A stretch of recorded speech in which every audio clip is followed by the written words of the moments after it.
முன்பொரு காலத்தில் மலைமகளான ஹிமவானின் மகளே பார்வதி, சிறுவயதிலிருந்தே அவள் இறைவனை அடைவது மட்டுமே தன் வாழ்நாள் குறிக்கோள் என்று எண்ணினாள். சிவபெருமானின் அருளைப் பெற விரும்பி கடுமையான தவம் செய்தாள். பார்வதி தேவியின் தவம் எவ்வளவு வலிமையானது என்றால், தன் உடல் வாடினாலும் மனம் ஒருபோதும் அசையவில்லை. அவளது மனம் சிவனையே கணவராக வேண்டும் என்ற எண்ணத்தில் நிலைத்திருந்தது. இதற்குள் திரிபுராசுரர்களை கொன்றபின் சிவபெருமான் கெயிலாயத்தில் யோகத்தில் அமர்ந்திருந்தார். அவர் உலக வாழ்விலிருந்து விலகியிருந்தார்.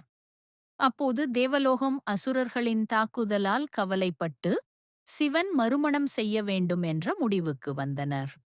பார்வதி தேவியின் தவத்தையும் அவளது நிலைத்த மனதையும் கண்டு சிவபெருமான் அவரை தன் அருளால் ஏற்றுக்கொண்டார்.